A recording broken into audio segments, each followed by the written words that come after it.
First off today, gym, shower, and a shave. Happy freaking Sunday fun day. Second off today is gonna be getting some supplies. Food,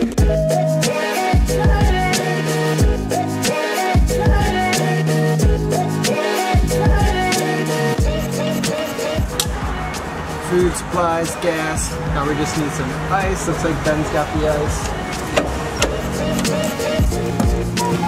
You can definitely tell it's getting cooler out just by how much longer the ice is lasting. But we're planning on switching over to a 12-volt fridge. The 12-volt fridge that was in the trailer.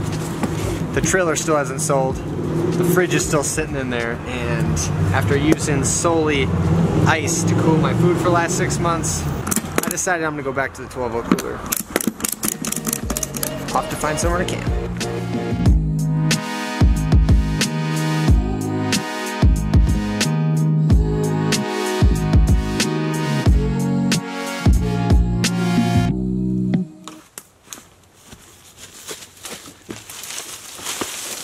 We found camp! Found somewhere to camp. Now this isn't our normal, typical spot that we look for when camping because we are next to a road.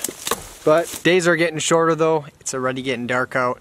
And even though we do have this road right here, we have this beautiful pond right here. How I've been camping has really changed throughout the last 2.5 years living on the road. And it's changed based on the configuration of how I had Jade set up. Ever since I changed the layout of Jade, we've been seeking out more destination spots that are off-grid and things like that. But you gotta be adaptable, and it really it's out of necessity when it comes down to living on the road. When I started, I just wanted to live on the road and travel and explore, and my Jeep slowly continued to improve into more overlanding style because it was out of interest and necessity, and I realized, oh, I can go farther off the grid, stay out longer if I build up a vehicle that's able to contain all the necessary gear that I need to do that. So based on the configuration of Jade, that's really determined where I can camp discreetly. You know, when I had just a cot inside, I was able to basically pull over. Didn't matter if I was traveling all day and it was already dark out, I could just pull over on the side of the road, hop in the cot, I'm pretty much done, I'm good to go. No setup time.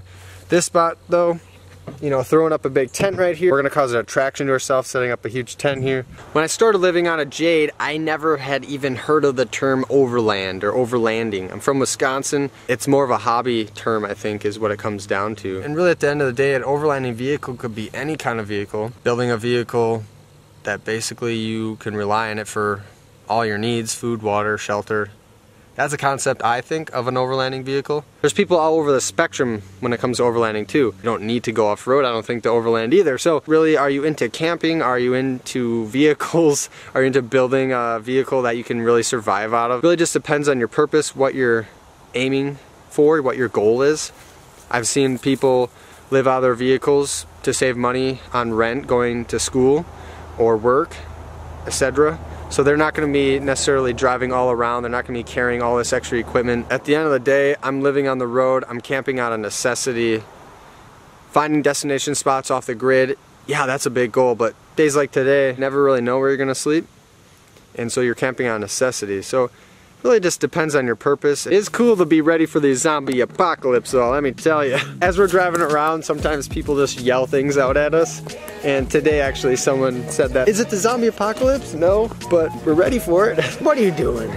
That is not a stick, that is a tree, Annie. That's a tree. Get it, Annie. Look at, no fear. She doesn't care how big this stick is. No fear.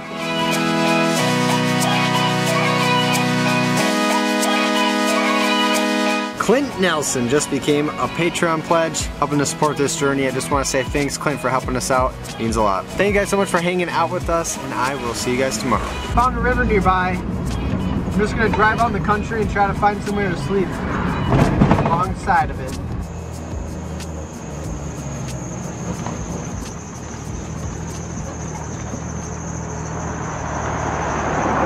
I'm by a creek. I'm in the forest. Not a bad spot. Thank you guys so much for hanging out with me. I'll see you tomorrow.